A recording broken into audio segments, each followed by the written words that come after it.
मैं फ़ज़ीलतुल शेख अब्दुल गफ़्फ़ार साहब सलफ़ी हफ़िज़हुल्लाह को दावत ख़िताब देता हूँ कि आप अपनी ख़िताब से हम तमाम को ममनून फरमाएँ। जज़ाकुमुल्लाह। अस्सलामु अलैकुम वरहमतुल्लाहि वबरकातुहू।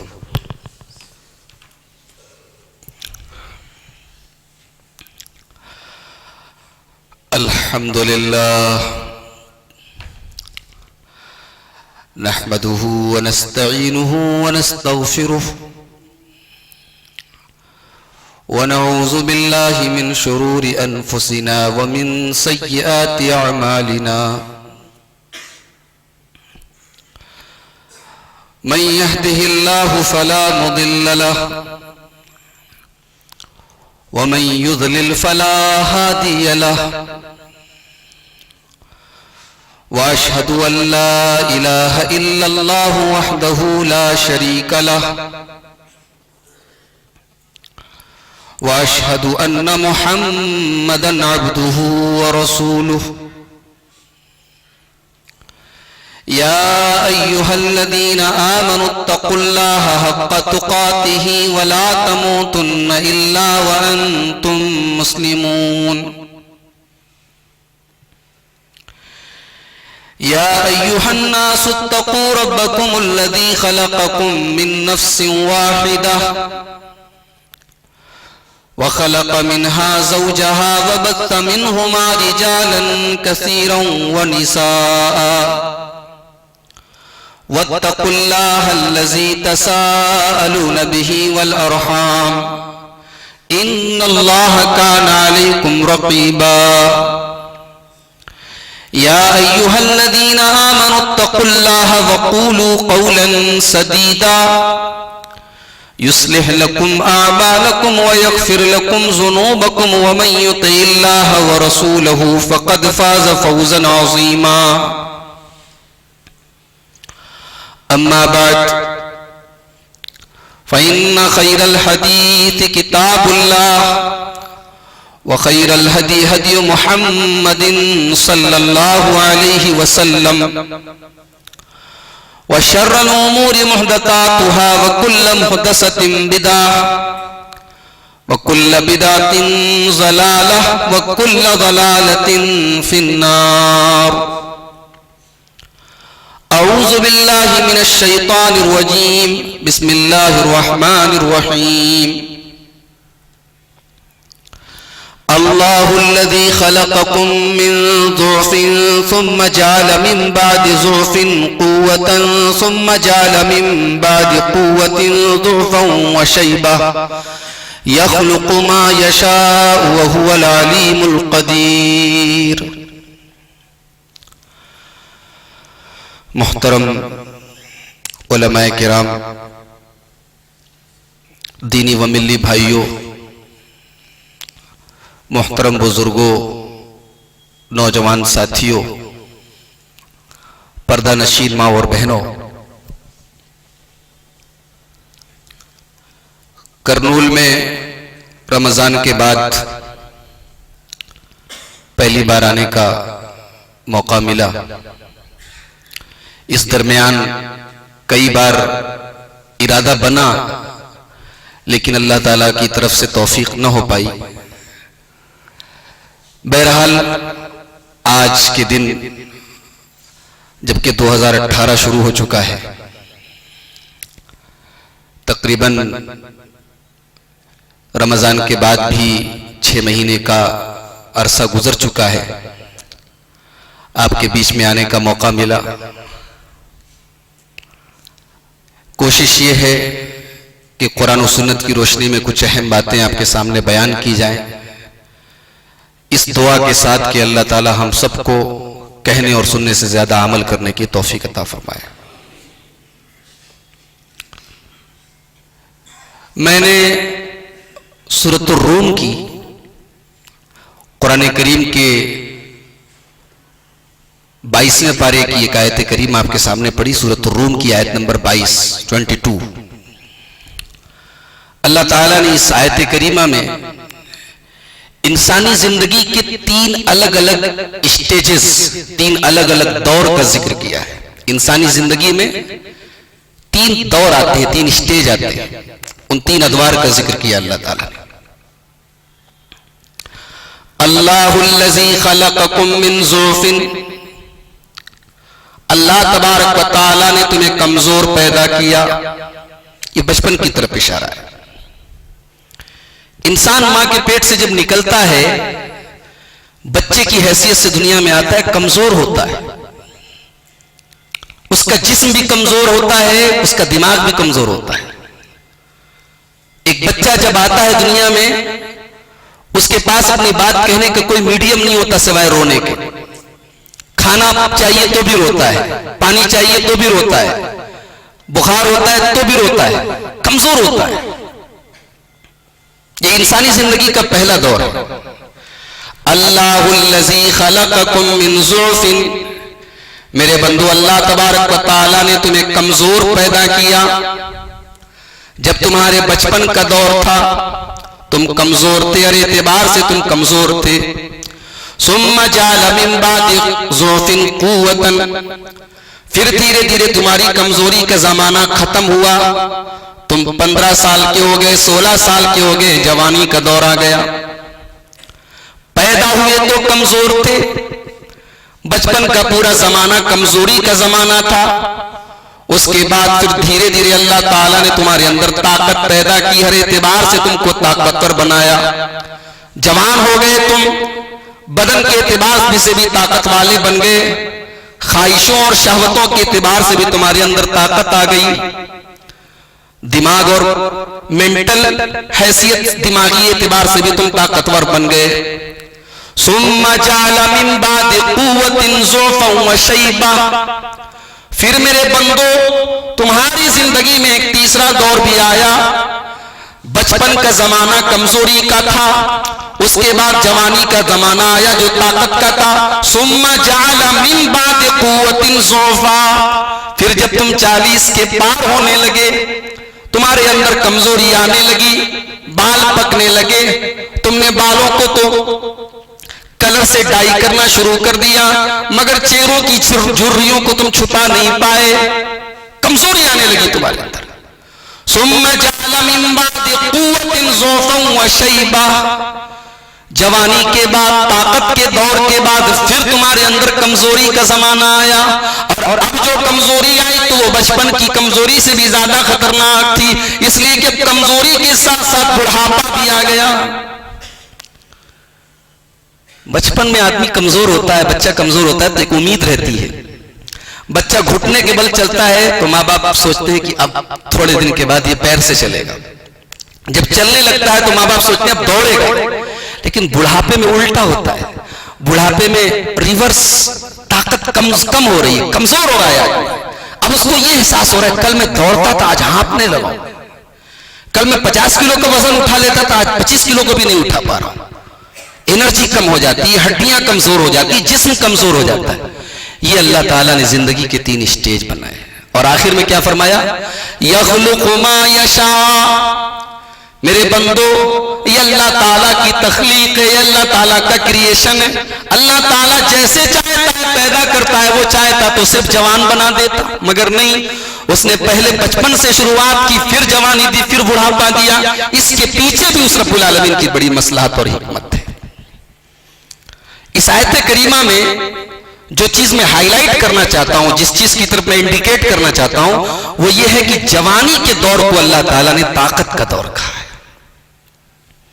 यानी इंसान की जिंदगी में जवानी का दौर सबसे ज्यादा एनर्जी का दौर होता है, सबसे ज्यादा ताकत का दौर होता है। इस आयत करीमा को अपने दिमाग में रखिए। अब हम आपको लेके चलते हैं कुरान करीम के 15वें पारे की तरफ। जुमा का दिन अभी कल गुजरा है। आपने जुमा के दिन अगर आपको ये हदीस मालूम होगी, ये सुन्नत मालूम होगी कि सूरह कहफ की तिलावत करने से अल्लाह ताला एक हफ्ते तक एक नूर अपने बंदे के लिए मुसल्लत कर देता है। तो मुझे उम्मीद है कि आपने सूरह कहफ की तिलावत की होगी। सूरह कहफ के अंदर अल्लाह ताला ने कुछ लोगों का वाकया बयान किया है। ये लोग किस जमाने के थे, इनके नाम क्या थे, इनका दौर क्या था, ये किस पीरियड के थे, कुरान ने ये सब कुछ नहीं बताया है। कुरान ने एक वाकया बयान किया है और उस वाकये में कुरान करीम ने किस चीज को हाईलाइट किया है वो मैं आपको बताना चाहता हूं। इनको असहाबुल कहफ कहा जाता है, गार वाले।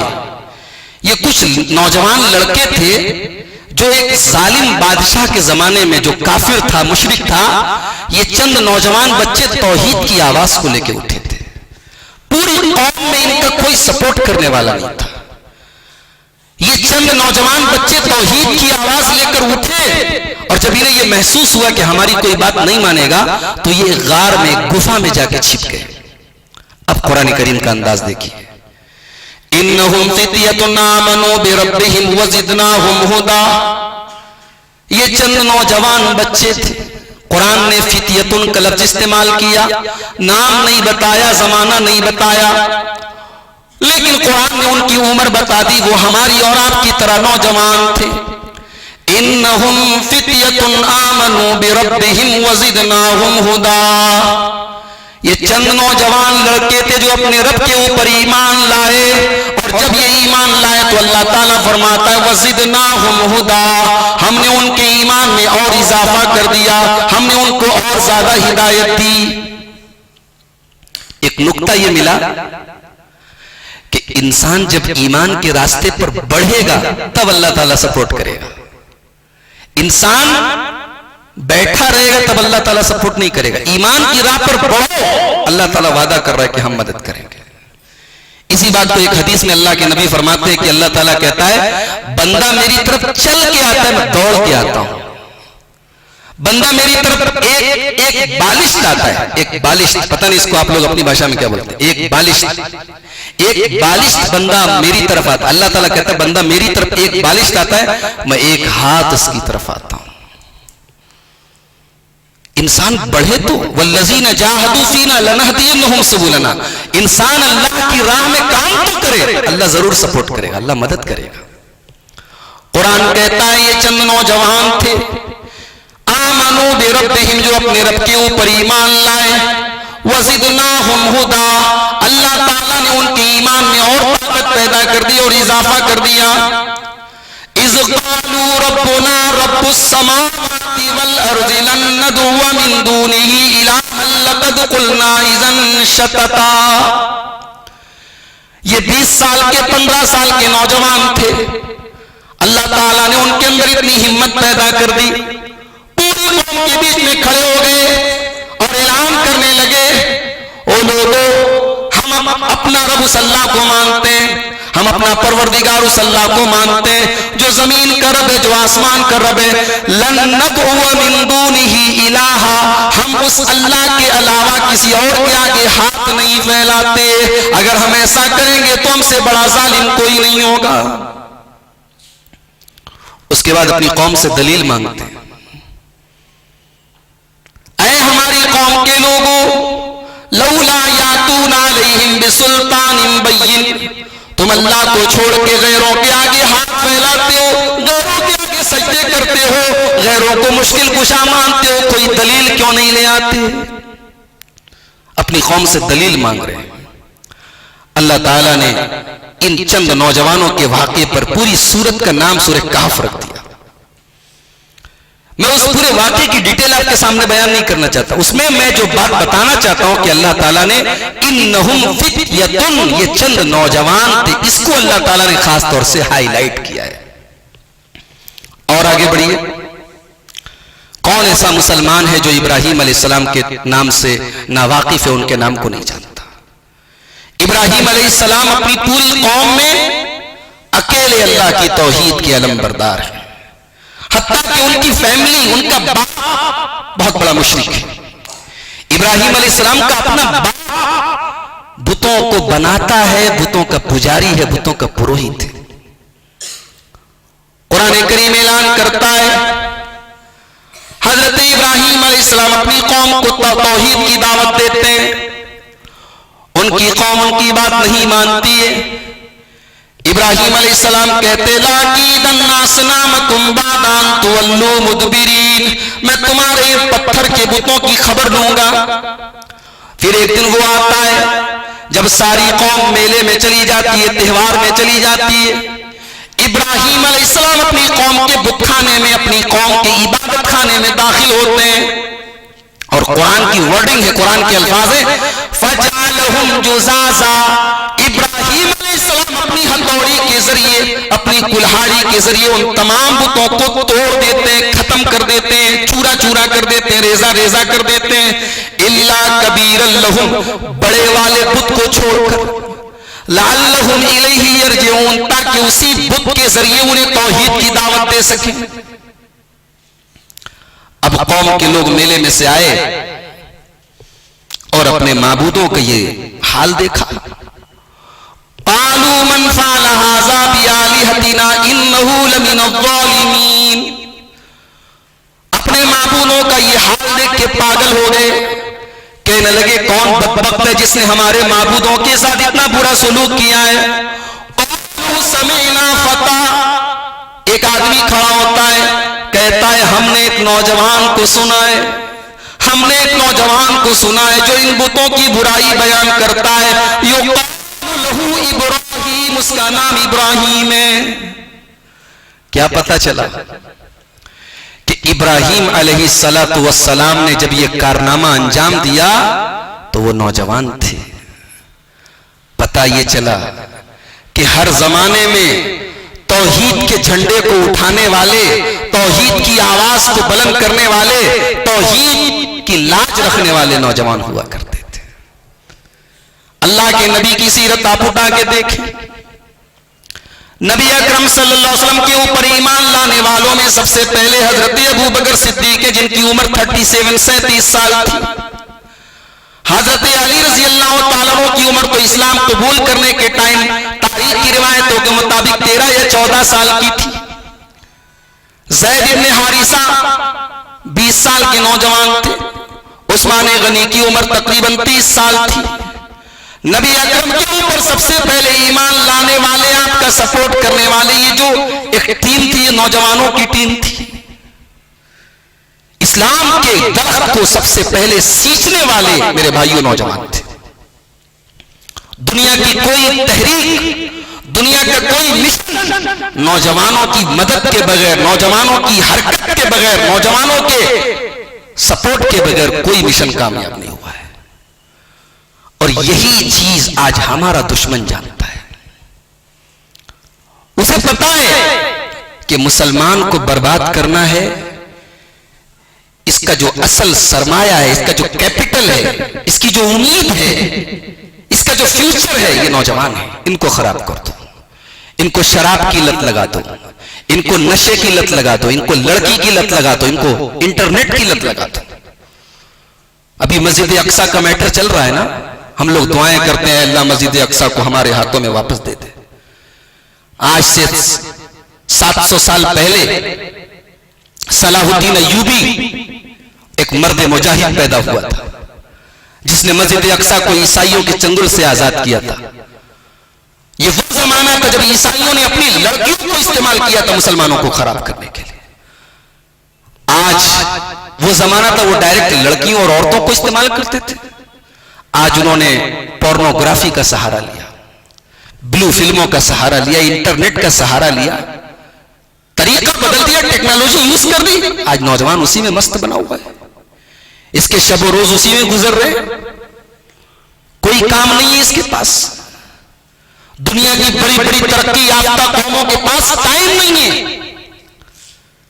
इस मुसलमान नौजवान के पास इतना टाइम है कि टाइम पास कर रहा है। क्या हो रहा है? टाइम पास हो रहा है।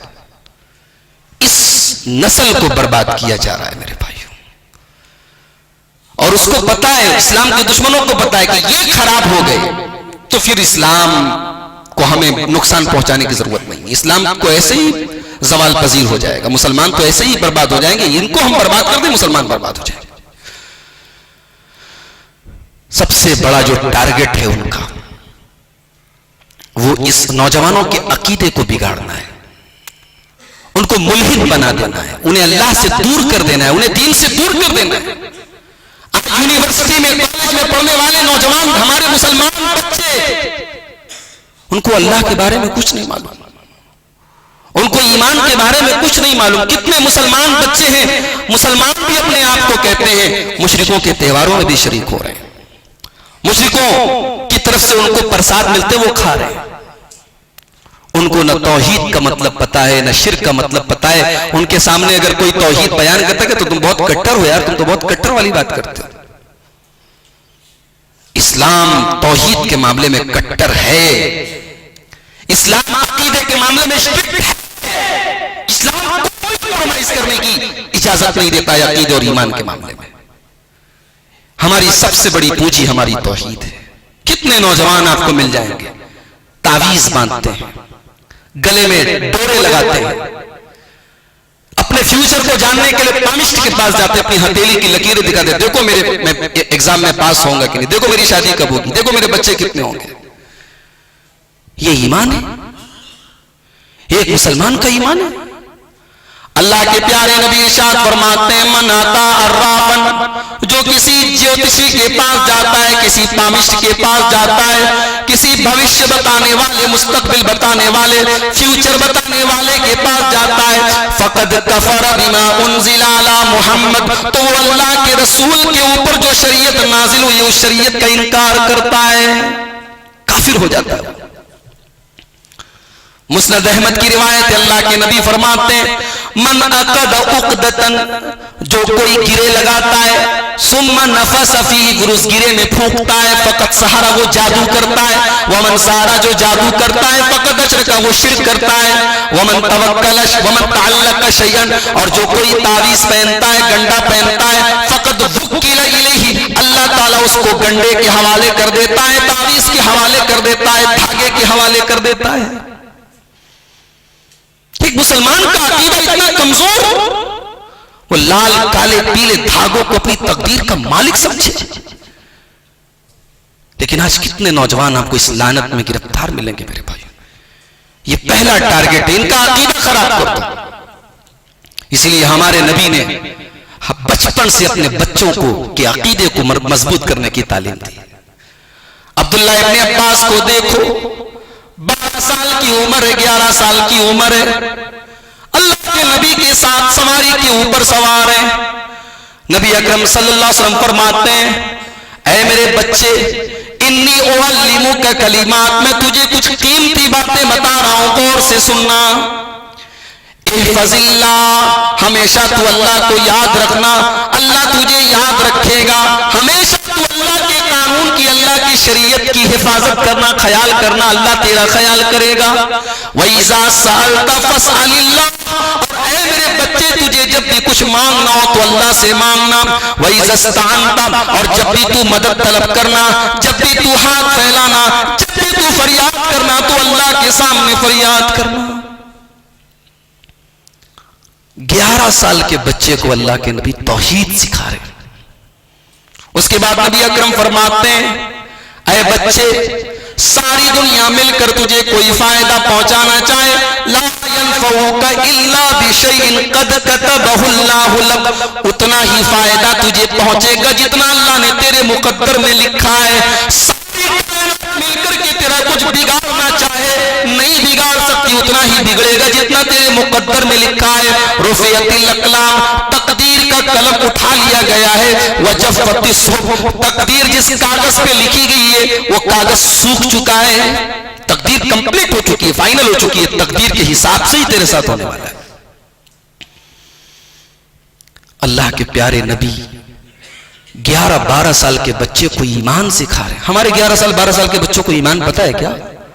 कार्टून देखते हैं हमारे 12 साल के बच्चे, मोबाइल देखते हैं, यूट्यूब देखते हैं, दुनिया की खबरें रखते हैं, फिल्मों के गाने सुनते हैं, दुनिया जहान की बातें। उन्हें ईमान बताने वाला कोई नहीं, उन्हें अकीदा सिखाने वाला कोई नहीं। तो ये पहली चीज है, उनका ईमान खराब कर दो। नौजवानों को दूसरा टारगेट क्या किया जा रहा है? उन्हें मस्जिद से दूर रखो। नबी के जमाने में नौजवानों का मस्जिद से बड़ा गहरा ताल्लुक था। वो सिर्फ रमजानी नमाजी नहीं थे कि रमजान में मस्जिद फुल है, इंतजाम करने वाले जिम्मेदार परेशान है कि अरे दूसरा फ्लोर भी भर गया, तीसरा फ्लोर भी भर गया। और आम दिनों में हालत यह कि गिनना पड़ता है कि कितने नमाजी है। वह ऐसे लोग नहीं थे, नबी के सहाबा ऐसे लोग नहीं थे, उनका ताल्लुक मस्जिद से बड़ा मजबूत था। और उस जमाने में मस्जिद नहीं थी, मस्जिद पार्लियामेंट भी थी। उस मस्जिद, वो मस्जिद एक स्कूल भी थी जिसमें अल्लाह के नबी पढ़ाया करते थे, वो पार्लियामेंट भी थी जिसमें फैसले हुआ करते थे, वो जेल खाना भी थी जिसमें कुफ्फार को कैद किया जाता था। वो बड़ी मल्टीपर्पज चीज हुआ करती थी मस्जिद। तो नमाज से दूर कर दिया गया, और जब बंदा नमाज से दूर होगा तो अल्लाह की रहमत से दूर होगा। कुरान का 16वां पारा उठाओ, सूरह मरियम, हमारे हाफिज साहब बैठे हैं, सूरह मरियम बड़ी खूबसूरत सूरत है। किसी अच्छे कारी की आवाज में सूरह मरियम सुनो तो ऐसा लगता है कि कलेजे को कोई खींच रहा है। क्या कशिश है इस सूरत करीमा के अंदर, क्या अंदाज़ बयान है। काफ़ा या आइन साद ज़िक्र रहमति रब्बिका अब्दहु ज़करिया इज़ नादा रब्बहु निदाअन खफिया। एक राइम है, एक रिदम है, एक लय है, एक अजीब सी तासीर है इस सूरत करीमा के अंदर। इसमें अल्लाह ताला ने नबियों का जिक्र किया है, हजरत ईसा का जिक्र है, हजरत ज़करिया का जिक्र है, हजरत याहया का जिक्र है, हजरत इद्रीस का जिक्र है, हजरत इस्माइल का जिक्र है। बहुत सारे नबियों का जिक्र करने के बाद अल्लाह ताला कहता है फ़ख़लफ़ मिन बादिहिम ख़ल्फ़ुन अज़ाउस सलाता, मेरे इन नबियों के बाद, मेरे रसूलों के बाद, मेरे इन पैगंबरों के बाद दुनिया में कुछ नालायक लोग आ गए, कुछ बुरे लोग आ गए, कुछ बदतमीज लोग आ गए। अज़ाउस सलाता, जिन्होंने नमाजों को बर्बाद किया, वत्तबउश शहवात, और अपनी इच्छाओं के पीछे, अपनी ख्वाहिशात के पीछे पड़ गए, जो मन में आया वो करने लगे, नमाजों को बर्बाद करने लगे। कुरान कहता है फसौफ यल्क़ौन गय्या, ऐसे लोग जहन्नम में जाएंगे। कुरान का 29वां पारा उठाओ, जन्नती जन्नत में चले गए, जहन्नमी जहन्नम में चले गए। अब जन्नती जहन्नमियों से पूछेंगे, ओ जहन्नमियों मा सलककुम फी सकर, तुम जहन्नम में क्यों चले आए? जहन्नमी पहला जवाब देंगे, लम नकु मिनल मुसल्लीन, हम नमाज नहीं पढ़ते थे, नमाज का टाइम होता था, हम अपने काम में, अपनी मसरूफियतों में, अपने कामों में लगे रहते थे, नमाज का एहतमाम नहीं करते थे। तिरमिज़ी की रिवायत, अल्लाह के प्यारे नबी सल्लल्लाहु अलैहि वसल्लम फरमाते हैं इन्ना अव्वला मा युहासबु बिहिल अब्दु यौमल क़ियामत मिन अमलिही सलातुहु, क़यामत के दिन पहला सवाल इंसान की नमाज के बारे में किया जाएगा। फ़इन सलुहत, अगर नमाज का मामला ठीक है, फ़क़द अफ़लह व अंजा, तो इंसान कामयाब हो जाएगा। व इन फसदत, अगर नमाज के मामले में कोताही है, लापरवाही है, फ़क़द ख़ाब व खसरत, बर्बाद हो जाएगा, नामुराद हो जाएगा। अल्लाह के प्यारे नबी के मरजुल मौत के मुतालिक एक रिवायत इब्ने माजा के अंदर मौजूद है। हजरत उम्मे सलमा कहती हैं, अल्लाह के नबी का आखिरी टाइम है, इंतकाल के थोड़ी देर पहले की बात है। अल्लाह के प्यारे नबी की जुबान से कुछ अल्फाज निकल रहे हैं, मा युफीज़ु बिहा लिसानुहु, लेकिन अल्लाह के नबी इतने कमजोर हो चुके हैं कि वो अल्फाज भी साफ तरीके से नहीं अदा हो रहे। उम्मे सलमा फरमाती है, उम्मुल मोमिनीन हज़रत उम्मे सलमा फरमाती है, मैंने कान लगा के सुना कि देखूं अल्लाह के नबी क्या फरमा रहे हैं। तो कहती हैं कि अल्लाह के नबी उस आखिरी टाइम में, उस नाजुक मौके पर अल्लाह के नबी फरमा रहे थे अस्सलात अस्सलात व मा मलकत ईमानुकुम, हो मेरी उम्मत के लोगों, तुम नमाज का ख्याल करना, तुम नमाज की पाबंदी करना, तुम नमाज के मामले में लापरवाही न करना, तुम अपने गुलामों का, अपने नौकरों का, जो तुम्हारे मातहत काम करें, तुम उनके हुकूक का ख्याल करना। नबी से मोहब्बत के दावे हैं, नबी की हदीस पे चलने का फख्र है, नबी के तरीके और मनहज पे चलने का गुरूर है, और नबी की आखिरी वसीयत याद नहीं। नमाज से दूर है, मस्जिद से दूर है। कहां गुजर रही है मेरे नौजवान भाइयों, हमारी नौजवानियां कहां, हमारी जवानियां कहां गुजर रही है। अल्लाह के प्यारे नबी इरशाद फरमाते हैं, बुखारी और मुस्लिम की रिवायत है, सबातुन युज़िल्लुहुमुल्लाहु फी ज़िल्लिही यौमा ला ज़िल्ला इल्ला ज़िल्लुहु, क़यामत के दिन जब सूरज 1 मील यानी 1.6 किलोमीटर की दूरी पर होगा, ये सूरज 9 करोड़ 30 लाख मील दूर है। जब मई जून का महीना आता है, हम गर्मी से खौलने लगते हैं। यही सूरज जब 1 मील की दूरी पर होगा, जब 1.5 किलोमीटर की दूरी दूरी पर होगा तो सोचो गर्मी का क्या आलम होगा। अल्लाह के नबी फरमाते हैं जब सूरज 1 मील की दूरी पर होगा लोग धूप से, गर्मी से, तपिश से, पसीने से बेहाल होंगे। अल्लाह ताला अपने 7 खुशनसीब बंदों को अपने अर्श का साया अता फरमाएगा। उन 7 खुशनसीबों में अल्लाह के नबी पहले नंबर पे नाम लेते हैं इमामुन आदिल, इंसाफ करने वाला, इंसाफ करने वाला बादशाह, इंसाफ करने वाली हुकूमत, अदल इंसाफ करने वाली सरकार। और दूसरी वशाबुन नशा फी इबादतिल्लाह, और वो नौजवान जिसकी जवानी अल्लाह की इबादत में गुजरे, जिसकी जवानी अल्लाह की इबादत में गुजरे। तहज्जुद पढ़ते थे जवानी के आलम में। हमारे यहां कोई नौजवान सोच भी नहीं सकता है कि तहज्जुद भी कोई चीज होती है। अब्दुल्लाह इब्ने उमर को देखो, ये नौजवान साहबी हैं, कुंवारे भी शादी नहीं हुई है, मस्जिद में लेटते हैं, मस्जिद में सोते हैं। सहाबा की आदत थी रात में जब कोई ख्वाब देखा करते थे तो फजर की नमाज के बाद अल्लाह के नबी को ख्वाब बताते थे अपना, और अल्लाह के नबी ख्वाब की ताबीर बताते थे। अब्दुल्लाह इब्ने उमर कहते हैं मैंने ख्वाब देखा, बड़ा अजीब व गरीब ख्वाब देखा। मेरी हिम्मत नहीं हुई कि मैं अपना ये ख्वाब अल्लाह के नबी के सामने बयान करूं। ये अल्लाह के रसूल के साले भी थे, इनकी बहन हजरत हफ्सा रजी अल्लाह ताला अन्हा, हजरत उमर की साहबजादी, ये अल्लाह के नबी की बीवी और हम सबकी मां थी। ये अपनी बहन के पास आए। होता है ना बहुत सारी बातें ऐसी होती हैं भाई अपनी बहन से शेयर करता है, किसी और से नहीं करता है। भाई बहन के बीच में एक फ्रैंकनेस होती है, बेतकल्लुफी होती। बहन के पास आए, कहा कि ये मेरी बहन, मैंने ऐसा ऐसा ख्वाब देखा है, मेरी हिम्मत नहीं पड़ रही है मैं अल्लाह के नबी के सामने ये ख्वाब बयान करो, तुम जरा नबी अकरम के सामने ख्वाब बयान करके इसका मतलब पूछो। हजरत हफ्सा आती, आए अल्लाह के नबी मेरे भाई अब्दुल्लाह इब्ने उमर ने ख्वाब देखा है। क्या ख्वाब देखा है? कहा कि ख्वाब ये देखा है कि मेरे हाथ में रेशम का एक टुकड़ा है, रेशम के कपड़े का एक टुकड़ा है, अतीरु फिल जन्नत, और मैं जन्नत में उड़ रहा हूं, जन्नत की सैर कर रहा हूं।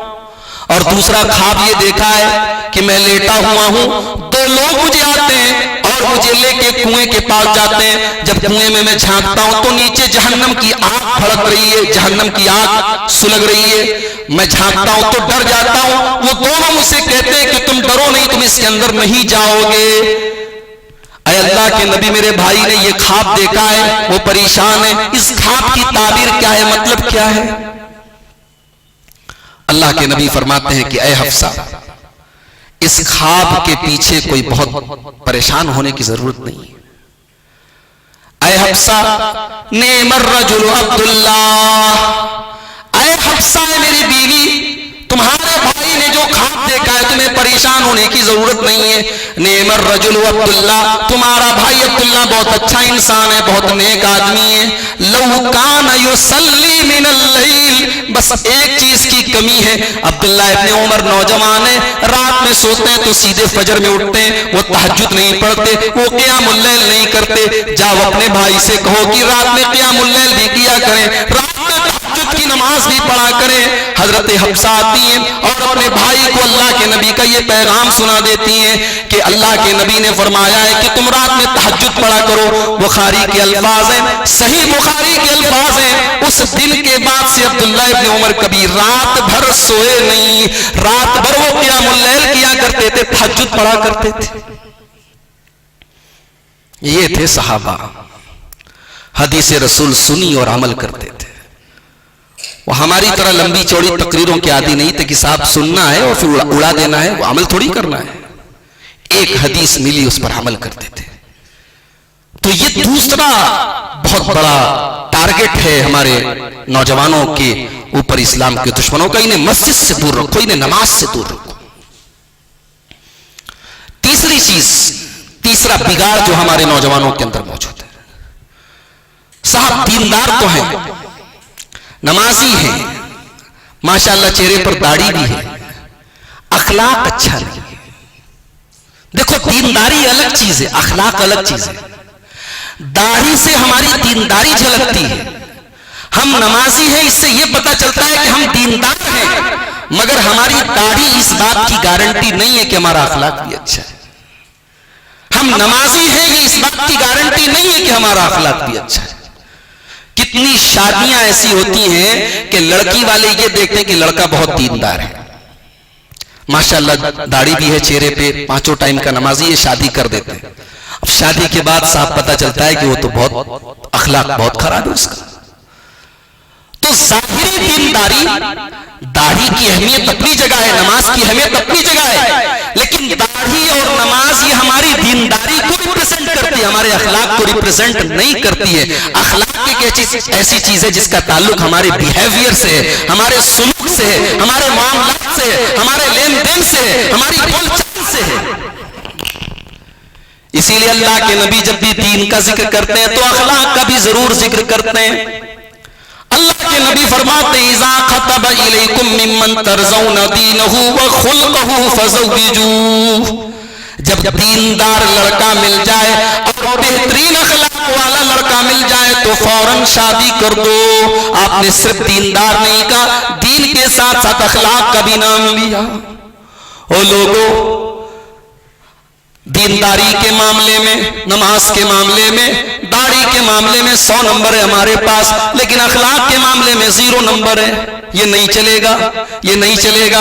अल्लाह के नबी फरमाते हैं इन्ना मिन अक़रबिकुम इलैया मजलिसन यौमल क़ियामह, क़यामत के दिन अगर अपने नबी के पास बैठना चाहते हो, अगर अपने नबी से करीब रहना चाहते हो, अल्लाह के नबी फरमाते अहसिनुकुम अखलाका, अपने अखलाक को अच्छा बना लो, अपने लेन देन को अच्छा बना लो, अपना लोगों के साथ मिलना जुलना अच्छा बना लो, अपना बिहेवियर अच्छा बना लो। अपने नबी से सीखो। नबी अकरम ने कौन सा अखलाक सिखाया है हमें? मस्जिद में बैठे हुए देहाती आता है, मस्जिद में जहां नमाज पढ़ी जाती है, जहां सफ लगती है, वहां पे पेशाब करने लगता है। सहाबा किराम उस देहाती को मारने के लिए दौड़ते हैं। अल्लाह के नबी फरमाते हैं रुक जाओ, रुक जाओ, उसे पेशाब कर लेने दो। जब वो पेशाब कर लेता है, अल्लाह के रसूल अपने सहाबा से फरमाते हैं हरीकु अलैहि ज़नूबम मिन मा, पानी की बाल्टी लाओ, पानी का डोल लाओ, पानी डाल दो, उसकी पेशाब की सफाई कर दो। उसके बाद उस देहाती को बुलाते हैं, बड़े प्यार से बड़ी मोहब्बत से समझाते हैं ओ मेरे भाई, ये मस्जिद है, ये अल्लाह का घर है, ये पेशाब करने की जगह नहीं है, गंदगी करने की जगह नहीं है। उसके बाद अपने सहाबा से कहते हैं ओ मेरे सहाबा, वो अगर पेशाब करने आया तो तुम मारने के लिए क्यों दौड़ पड़े, तुम उसको डांटने क्यों लगे? ये तो मेरा तरीका तो नहीं है, ये अखलाक मैंने तो नहीं सिखाया है। इन्नमा बुइस्तुम मुबश्शिरीन वलम तुबासु मुअस्सिरीन, ऐ मेरे सहाबा, तुम दुनिया में आसानी पैदा करने के लिए भेजे गए हो, मुश्किल पैदा करने के लिए नहीं भेजे गए हो। अखलाक, क्या अखलाक था हमारे नबी का। यहूदी आते हैं, अल्लाह के नबी को सलाम करते हैं, लेकिन सलाम भी ऐसे तरीके से करते हैं कि सलाम के बजाय गाली देते हैं। अस्सलामु अलैकुम के बजाय कहते हैं अस्सलामु अलैकुम, ऐ मोहम्मद सल्लल्लाहु अलैहि वसल्लम आपके ऊपर मौत आ जाए, नऊज़ुबिल्लाह। मेरे रसूल को मौत की बददुआ देते हैं। अम्मा आयशा सुन लेती है, अम्मा आयशा के सामने उनके नबी को कोई बुरा भला कह के निकल जाए, ये उनकी गैरत कैसे बर्दाश्त कर सकती है? अम्मा आयशा फौरन जवाब देती है व अलैकुमुस्सलाम वल्लानतु, ऐ यहूदियों तुम्हारे ऊपर अल्लाह की लानत हो, तुम्हारे ऊपर मौत हो, तुम मर जाओ, तुम हलाक हो जाओ। अल्लाह के नबी ने हजरत आयशा को इतने गुस्से में देखा, कहा महलन या आयशा, आय आयशा थोड़ा आराम से नरमी से काम लो, इतने तैश में इतने गुस्से में आने की जरूरत नहीं है। इन्नल्लाह युहिब्बुर रिफ्क़ फिल अम्रि कुल्ली, आय आयशा अल्लाह ताला हर मामले में नरमी को पसंद करता है। कहा अल्लाह के नबी अवलम तस्मा मा क़ालू, आपने सुना नहीं उन लोगों ने क्या कहा? उन्होंने आपके लिए मौत की बददुआ की, आपको गाली दी, आपको बुरा कहा, तो मैं सुन लूं। आपने फरमाया आयशा उनकी गाली मेरे कानों में भी पड़ी है, मैंने भी सुना है कि उन्होंने अस्सलामु अलैकुम कहा था, लेकिन ये मेरा तरीका नहीं कि मैं गाली का जवाब गाली से दूं। आय आयशा अगर उन्होंने अस्सलामु अलैकुम कहा है तो मैंने भी व अलैकुम कह दिया है, जो तुमने मेरे लिए कहा वही तुम्हारे ऊपर भी हो। यह है नबी के अखलाक। इसीलिए कुरान के अंदर अल्लाह ताला ने अलग अलग नबियों की अलग अलग खूबियों को बयान किया। मूसा अलैहिस्सलाम का जिक्र आया तो कुरान कहता है वक़र्रबनाहु नजिया, मूसा अल्लाह के बड़े करीबी बड़े मुकर्रब पैगंबर थे। हजरत इब्राहीम का जिक्र आया तो कुरान कहता है इन्ना इब्राहीम हलीमुन अव्वाहुम मुनीब, इब्राहीम बड़े सब्र वाले, बड़े दूरंदेश, बड़े अल्लाह की बारगाह में रुजू करने वाले थे। इस्माईल अलैहिस्सलाम का जिक्र आया तो कुरान कहता है इन्नहु काना सादिक़ल वादे, इस्माईल वादे के बड़े पक्के थे। अय्यूब अलैहिस्सलाम का जिक्र आया तो कुरान कहता है इन्ना वजदनाहु साबिरा, बड़े सब्र वाले थे। मगर जब मुहम्मदुर रसूलुल्लाह सल्लल्लाहु अलैहि वसल्लम का जिक्र आया, जब अल्लाह के आखिरी नबी का जिक्र आया तो कुरान क्या कहता है व इन्नका लअला खुलुकिन अज़ीम, ऐ नबी हमने आपको बेहतरीन अखलाक वाला बनाया है, आपके जैसा अखलाक पूरी दुनिया में किसी का नहीं है। वही नबी तो हमारे लिए नमूना है मेरे भाइयों। मुसलमान नौजवान बदतमीजी करे, शबे बारात की रातों में बाइक स्टंट करे, 12 रबीउल अव्वल को जुलूस निकाल के रास्तों को जाम करे, बदतमीजी करे, शोर करे, शराब करे, तो मुसलमान करे। ये इस्लाम है, ये दीन है, इसको हम रिप्रेजेंट करते हैं कि हाँ हम मुसलमान हैं। इस्लाम हंगामे का नाम नहीं है, इस्लाम बदतमीजी का नाम नहीं है, इस्लाम बेहुदी का नाम नहीं है, इस्लाम झूठे का नाम नहीं है, इस्लाम कुरान और हदीस का नाम है। अखलाक पर मेहनत करो मेरे भाइयों, अखलाक को सुधारो, अखलाक की इस्लाह करो। इस मैदान में हम जीरो हैं, जीरो। चौथा बिगाड़ जो हमारे नौजवानों के अंदर पाया जा रहा है और जो बहुत तेजी से फैल रहा है, नशा।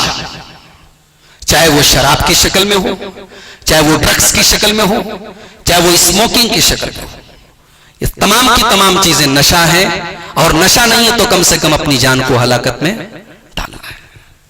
इस्लाम में सिर्फ नशा हराम नहीं है, इस्लाम में हर वो चीज हराम है जो हमारे जिस्म को बर्बाद करे। ये सिगरेट, ये गुटखा, ये तंबाकू, तमाम चीजें क्या है। सिगरेट के पैकेट पर इतना खतरनाक तस्वीर बनी रहती है कैंसर की बीमारी कि आप देख के दहल जाए, लेकिन आदमी को आदत पड़ी, बेचने वाले को बेचने की आदत पड़ी, खरीदने वाले को खरीदने की आदत पड़ी। कुरान क्या कहता है वला तुल्कू बियदीकुम इला तहलुका, ईमान वालों अपने आप को हलाकत में न डालो। कुरान कहता है वला तक़तुलू अनफुसकुम, खुदकुशी न करो, सुसाइड न करो, आत्महत्या न करो, अपने आप को हलाकत में न डालो।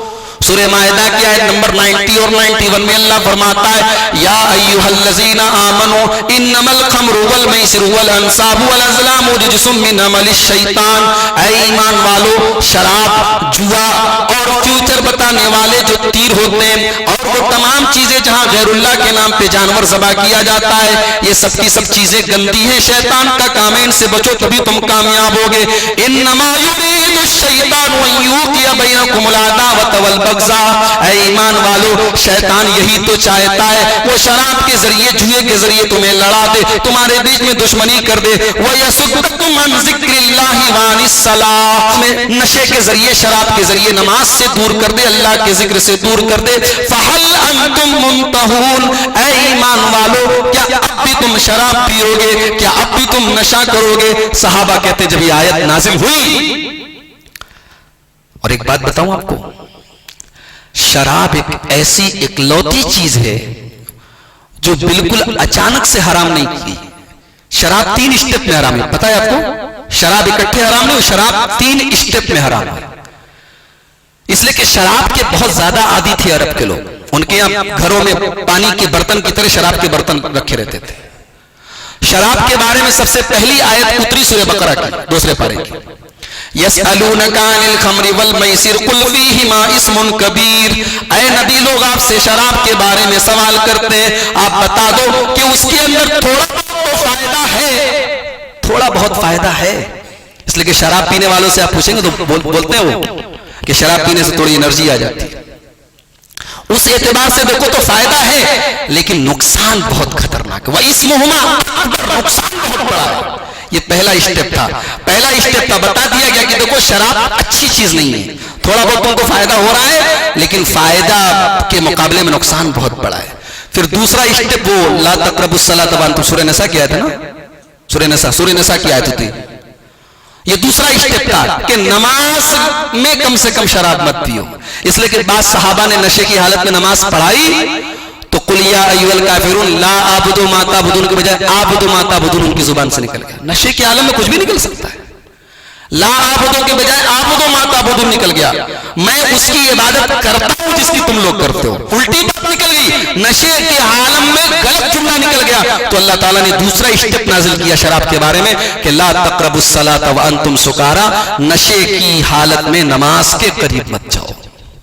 फिर ये तीसरा और लास्ट स्टेप उतरा सूरह मायदा की आयत नंबर 90 और 91 कि शराब से बिल्कुल दूर रहो। फहल अंतुम मुंतहून, अब बताओ ईमान वालों, अब भी शराब पियोगे? सहाबा कहते हमने अपने शराब के बर्तन तोड़ के भाग दिए मदीने की गलियों में और हमने कहा कि इंतहाइना इंतहाइना, ऐ अल्लाह हम वादा करते हैं शराब को हाथ नहीं लगाएंगे। इसको कहते हैं इताअत, इसको कहते हैं इत्तिबा, इसको कहते हैं मोहब्बत रसूल। मुसलमान शराब के अड्डे आबाद है मुसलमानों से। गोवा के बीचेस पर नए हैप्पी न्यू ईयर के सेलिब्रेशन करने वालों में बड़ी तादाद में नौजवान हैं। बड़े बड़े मुंबई और बेंगलुरु और हैदराबाद के 5 स्टार होटलों में 31 दिसंबर की रात में शराब और शबाब के जश्न में गर्क होने वालों में बड़ी तादाद मुसलमान नौजवानों की। कितनी बुरी चीज है ये शराब, कितनी बेहुदा चीज है ये शराब। अल्लाह के नबी ने 10 तरीके से लानत की है शराब पर। लाना रसूलुल्लाह सल्लल्लाहु अलैहि वसल्लम आशरतन, शराब के ऊपर अल्लाह के नबी ने 10 तरीके से लानत की है। आसिरहा, शराब जिस अंगूर से निकाली जाती है, जिस फल के रस से तैयार की जाती है, उसका रस निकालने वाले पर भी लानत हो। वह मोतसिरहा, और जो को रस निकलवा रहा है उसके ऊपर भी अल्लाह की लानत हो। वह शारिबहा, जो पी रहा है उसके ऊपर भी अल्लाह की लानत हो। वह हामिलहा, जो शराब का बर्तन लेके जा रहा है उसके ऊपर भी अल्लाह की लानत हो। वल महमूलत इलैहि, और जिसके पास बर्तन लेके जाया जा रहा है उसके ऊपर भी अल्लाह की लानत हो।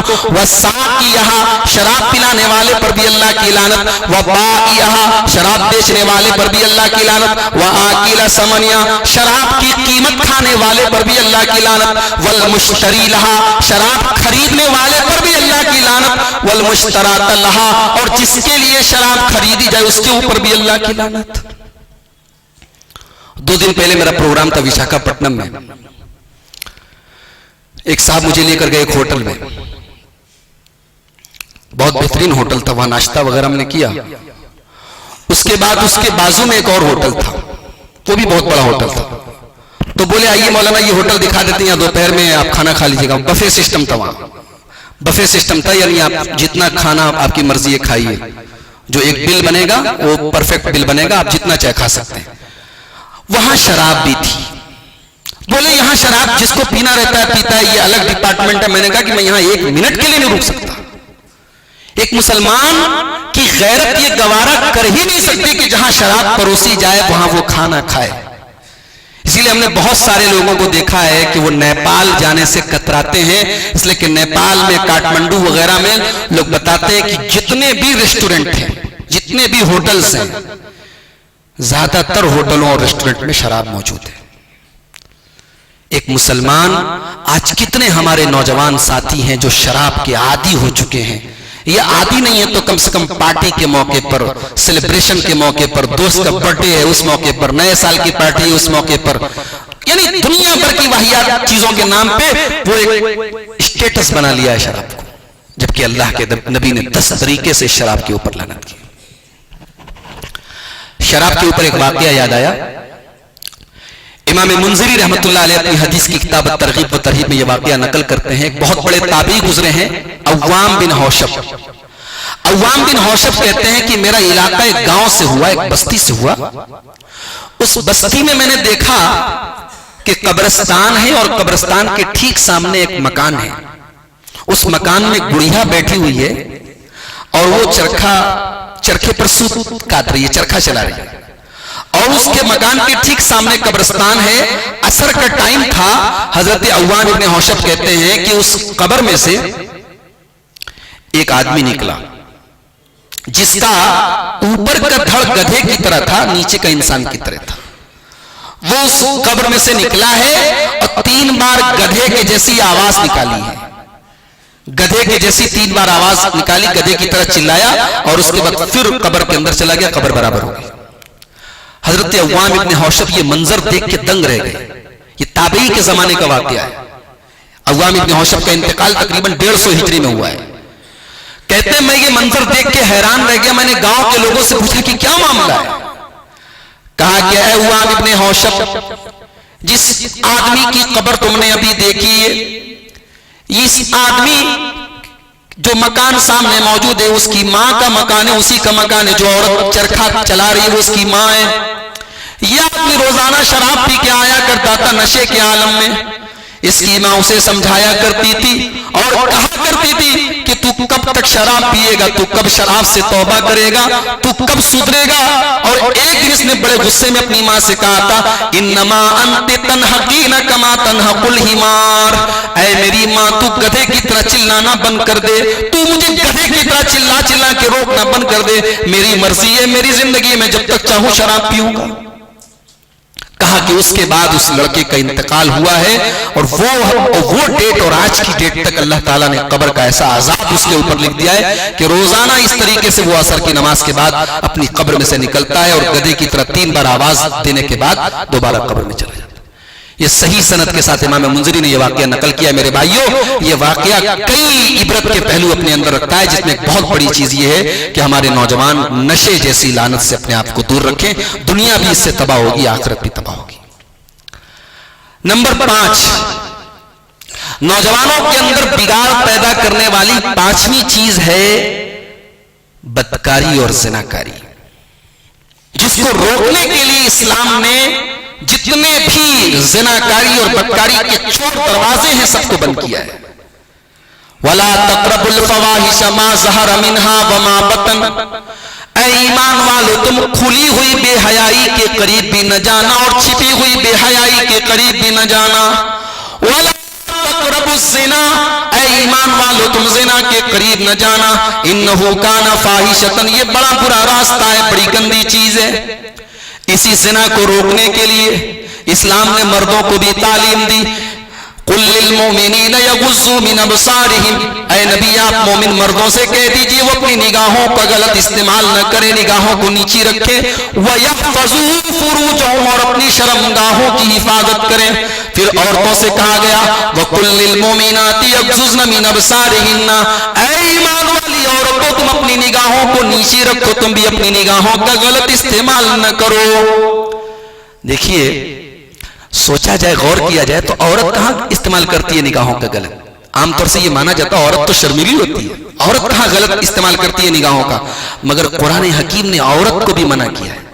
और आज की डेट में बेशुमार टेक्नोलॉजी आम हो गई है, हर आदमी के हाथ में मोबाइल है। बेशुमार औरतें और लड़कियां ऐसी हैं जो इस गुनाह के अंदर जिस तरीके से मर्द मुलव्विस हैं, औरतें भी मुलव्विस हो रही हैं। कुरान करीम के हर हुक्म में बड़ी दूरंदेशी है, बड़ी गहराई है।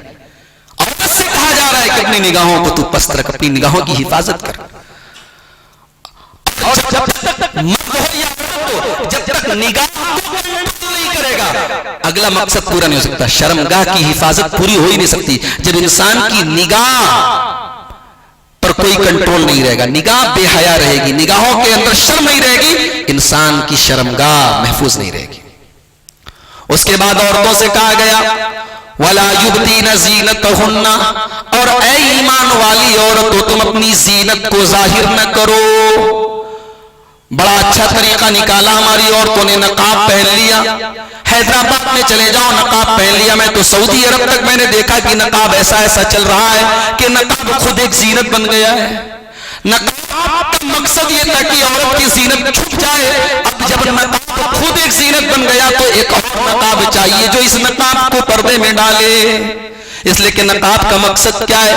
वला युबदीना ज़ीनतहुन्ना, ईमान वाली औरतें अपनी जीनत को जाहिर न करें। जब नकाब खुद इतना अट्रैक्टिव हो जाए, इतना खूबसूरत हो जाए, इतना पारदर्शी ट्रांसपेरेंट हो जाए, इतना बारीक हो जाए, इतना डिजाइनदार हो जाए कि जो औरत के बदन की शेप को जाहिर करे, जो उसके बदन को नुमाया करे, तो मेरे भाइयों ऐसे नकाब से बेहतर तो वो औरतें जो नकाब नहीं पहनती लेकिन सिंपल ड्रेस पहनती हैं। क्या मकसद हुआ फिर नकाब का? और आगे क्या कहा?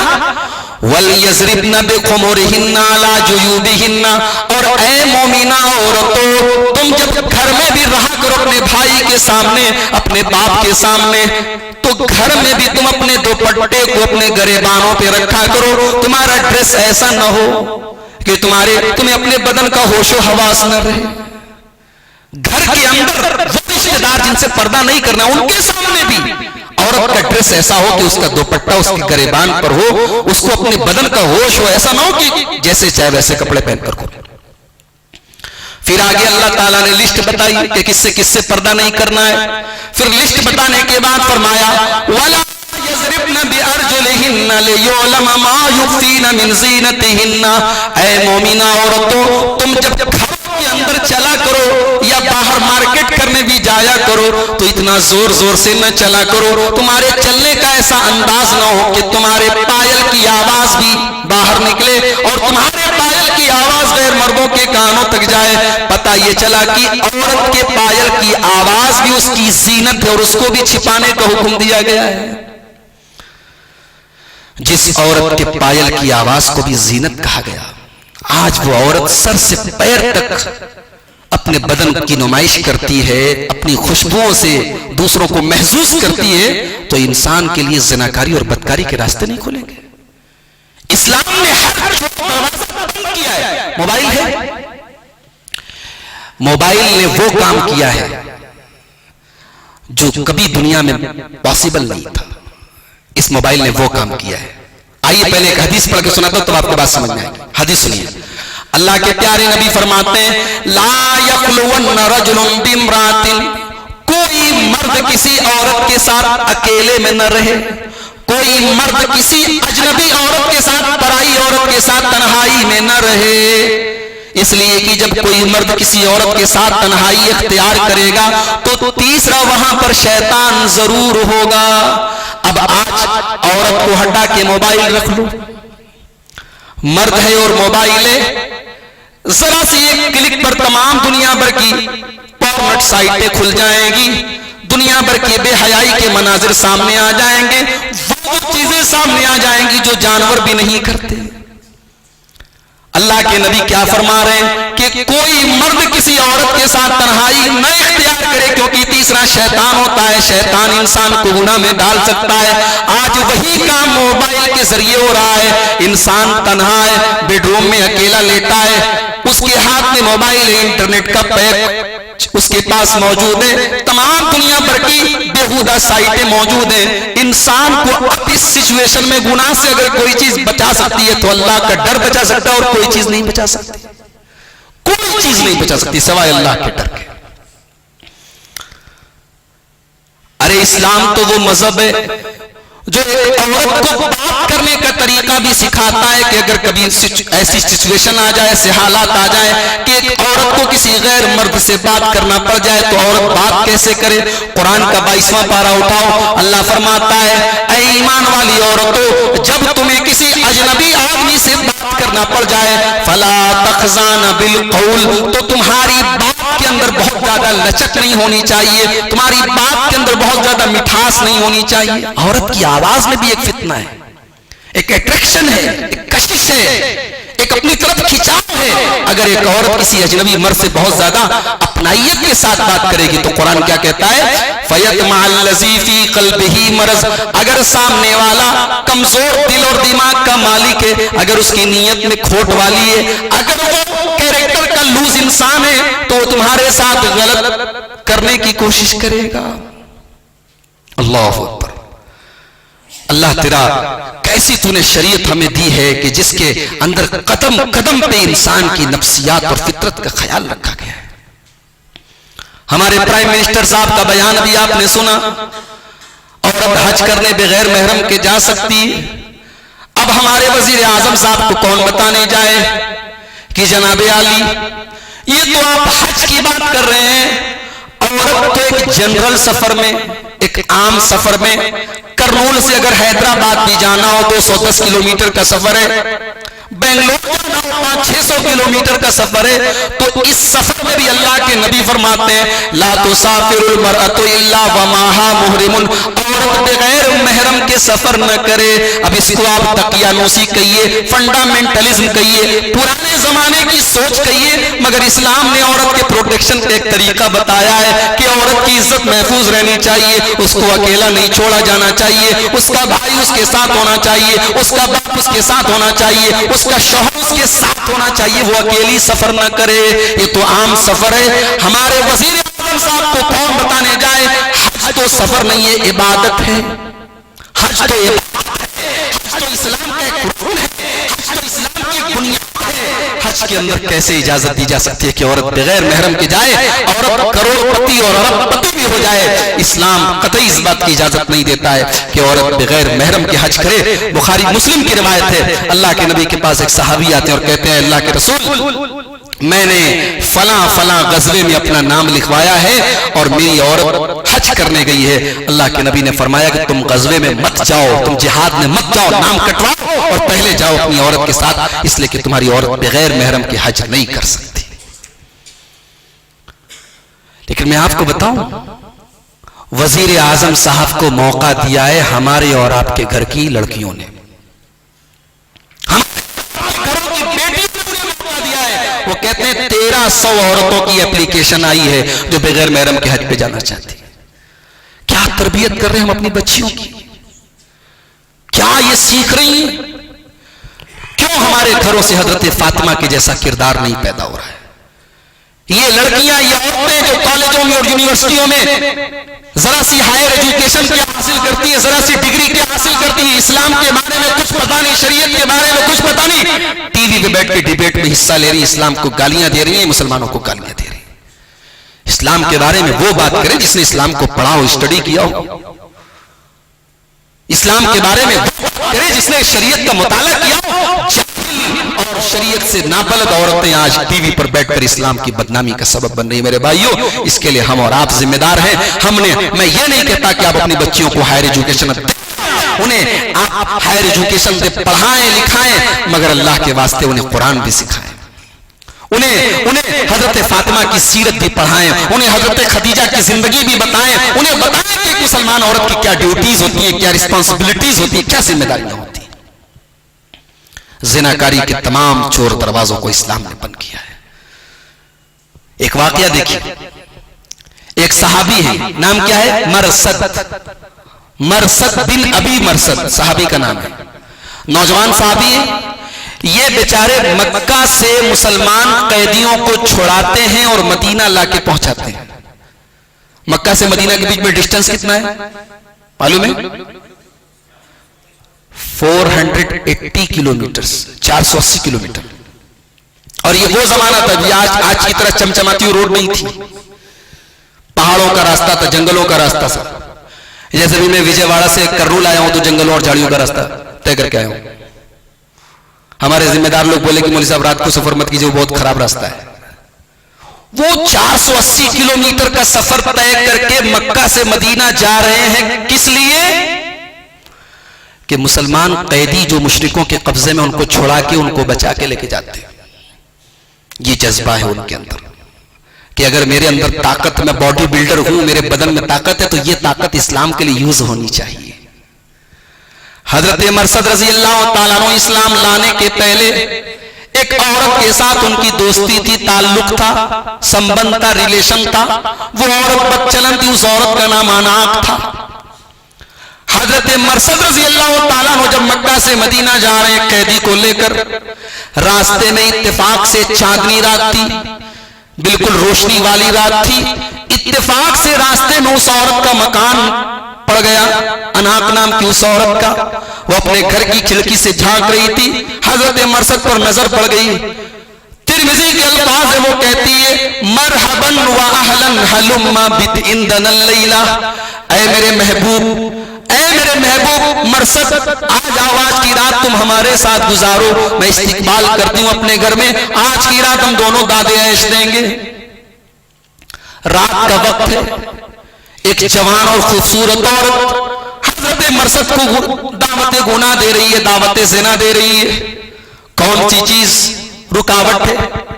वीडियो कैमरे का डर नहीं है, पुलिस का डर नहीं है, किसी का डर नहीं है, मगर रब्बुल आलमीन का डर है। यालमु खाइनतल आयुनि व मा तुख्फी सुदूर, वो जो निगाहों की चोरी को भी जानता है, जो दिलों के छिपे हुए भेद को भी जानता है, जो दिलों के राज को भी जानता है, उस अल्लाह को जवाब देना पड़ेगा, उस अल्लाह की बारगाह में हिसाब देना पड़ेगा। हजरत मरसद कहते हैं नहीं नहीं है अनाक, पहले की बात अलग थी, अब की बात अलग है।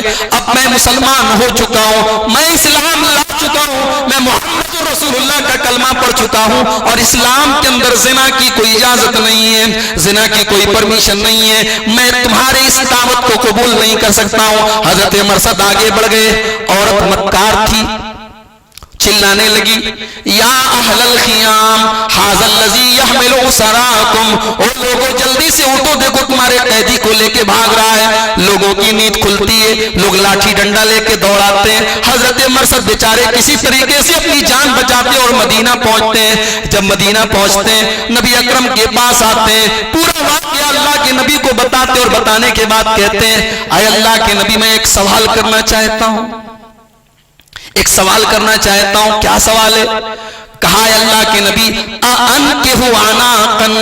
अनाक के साथ दौरे जाहिलियत में, इस्लाम के पहले मेरा ताल्लुक था, वो मुझे चाहती थी, मैं उसे चाहता था।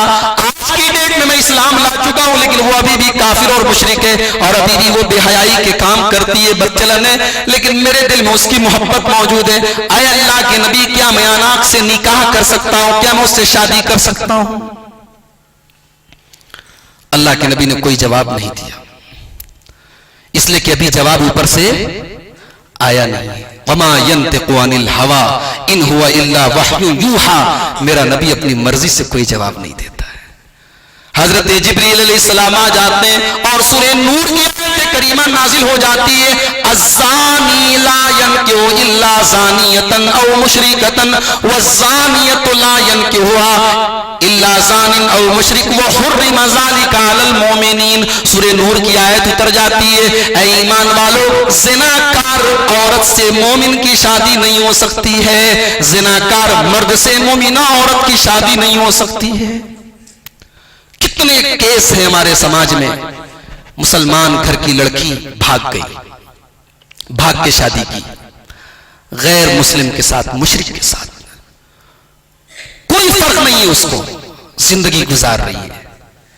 एक मुशरिक के साथ एक मुसलमान औरत की गैरत ने कर लिया, उसको एक बार भी उसके ज़हन में ये नहीं आया कि मैं क्या करने जा रहा हूं, कि दुनिया में सिर्फ जिस्म है, हवस है, जिस्म की जरूरत पूरी करने का नाम जिंदगी, इससे आगे कुछ नहीं है। कितने मुसलमान मर्द हैं जिन्होंने कुफ्फार की औरतों से निकाह किया है, और आज देखिए उसको लव जिहाद का नाम देके कितना बड़ा मसला बना दिया कि मुसलमानों के लिए। ना हम ये चाहते हैं कि आप मुसलमान गैर मुस्लिम लड़कियों से इश्क करके उनसे निकाह करें, ना हम ये चाहते हैं कि मुसलमान लड़कियां कॉलेजों में मुशरिकीन से शादी करें। इस्लाम के अंदर कतई इस बात की इजाजत नहीं। बहुत सारे लोग बोलते हैं, मौलवी साहब मेरे कॉलेज में एक लड़की पढ़ती है, मैं उसे चाहता हूं, वो इस्लाम कबूल करने को भी तैयार है, मैं उससे शादी कर लेता हूं। यानी इस्लाम कबूल करवाने का बस अब यही एक तरीका रह गया है कि उससे मोहब्बत करो, उससे इश्क करो और उसके बाद उससे शादी कर लो।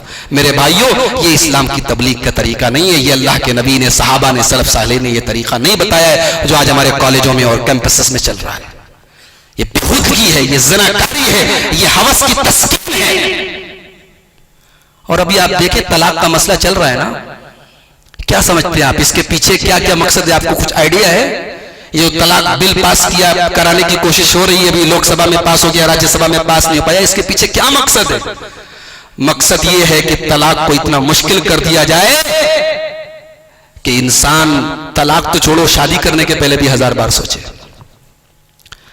दुनिया के वो तमाम मुल्क जहां तलाक का प्रोसेस इतना मुश्किल कर दिया गया, जैसे निकाह इंसान की जरूरत है, वैसे ही तलाक भी इंसान की जरूरत है। बात याद रखिए, इसलिए कि जिंदगी में ऐसी सिचुएशन आ सकती है कि मर्द और औरत दोनों एक साथ एक दूसरे के साथ रहने के लायक न बचें, और ऐसे मौके पे तलाक कंपलसरी है, तलाक जरूरी है, और इसीलिए हमारी शरीयत ने तलाक का ऑप्शन रखा है। मगर यहां साहब आप तलाक दें या न दें, अगर औरत ने FIR कर दिया कि आपने 3 तलाक दे दिया, तो चले आप 3 साल अंदर, और 3 साल आप अंदर हैं और वो औरत अभी आपकी बीवी ही मानी जाएगी। अब सोचो, जिस औरत की वजह से उसका शौहर जेल जाएगा 3 साल तक, उस औरत के ससुराल वाले उसको घर में रखेंगे? तेरी वजह से मेरा बेटा जेल गया, तो मेरे घर में रहेगी, उसको मार के भगा देंगे। अच्छा, अब वो मायके चली गई बेचारी, अगर मायके में उसको सपोर्ट मिल गया, शेल्टर मिल गया, पनाह मिल गई, तो मायके गई, वरना कितनी औरतें तो ऐसी भी होती हैं कि उनको मायके में भी जगह नहीं मिलती। अब वो 3 साल तक मर्द जेल में, औरत बेचारी बेसहारा, ससुराल से भी दूर, शौहर से भी दूर, दूसरी शादी भी नहीं कर सकती। क्यों? अभी तो वो उसकी निकाह में, अभी तो तलाक हुई नहीं, गवर्नमेंट के इस बिल के मुताबिक तलाक तो हुई नहीं। और मैं आपको एक बात बता दूं अपने अहले हदीस भाइयों को, कि गवर्नमेंट का ये तलाक बिल कहता है कि अगर कोई स्टैंड ट्रिपल तलाक देता है, एक साथ 3 तलाक देता है, तो तलाक एक भी नहीं होती। ये हमारा मसलक नहीं है, ये कुरान और हदीस का मसलक नहीं है। कुरान और हदीस के दलाइल की रोशनी में हमारा मसलक ये है कि अगर कोई आदमी एक साथ 3 तलाक देता है अपनी बीवी को, तो वो एक मानी जाएगी, एक तलाक हो गई। लेकिन इस तलाक बिल के मुताबिक एक भी नहीं होती, लिहाजा ये तो शरीयत के खिलाफ है बिल्कुल। अच्छा, अब 3 साल के बाद जब जेल से वो शौहर आएगा, तो गवर्नमेंट के कानून के मुताबिक बीवी उसकी बीवी है। अब बताओ, वो बीवी बना के रखेगा उसको जिसकी वजह से 3 साल जेल गए? और 3 साल जो जेल में रहेगा, वो 3 साल का बीवी को खर्चा भी उसको देना है। सारा काम धंधा, कारोबार, बिजनेस, दुकान सब बंद है 3 साल जेल में, और उसको 3 साल बीवी को मुआवजा भी देना है। ये इस कानून की हकीकत है। ये इस्लाम के तरीके निकाह को इतना मुश्किल बना दिया जाएगा मेरे भाइयों, कि अब आप बगैर शादी के रहिए, जैसे हिंदुस्तान में बहुत सारे जोड़े रह रहे हैं। लिव इन रिलेशनशिप को बढ़ावा देने का एक तरीका है। तो इस तरीके से ज़िनाकारी को हमारे समाज में फरोग दिया जा रहा है मेरे भाइयों। अल्लाह हम सब की हिफाजत फरमाए। ये 5वां बिगाड़ है जो हमारे नौजवान भाइयों के अंदर मौजूद है। 10 चीजें मैं बयान करके बात खत्म करूंगा। नंबर 6, छठा बिगाड़ जो हमारे नौजवानों के अंदर मौजूद है, बहुत बड़ी तादाद में मौजूद है, और मर्दों के अंदर भी मौजूद है और औरतों के अंदर भी मौजूद है। वो क्या है? जुबान का गलत इस्तेमाल। जुबान का गलत इस्तेमाल, जुबान से गंदी बातें करना, जुबान से गाली बकना, जुबान से झूठ बोलना। जुबान से कितने गुनाह होते हैं। ये 2 इंची की जुबान है, क्या क्या करती है। एक हदीस में अल्लाह के नबी ने जब हजरत मुआज़ इब्न जबल से कहा कि लोग जुबान की वजह से जहन्नम में जाएंगे, तो हजरत मुआज़ इब्न जबल कहने लगे, अय अल्लाह के रसूल, क्या जुबान की वजह से लोग जहन्नम में जाएंगे? आपने फरमाया, है मुआज़ इब्न जबल, तेरी माँ तुझे खो दे, तेरा सत्यानाश हो जाए। अय मुआज़, मैं तो तुझे बड़ा समझदार इंसान समझता था।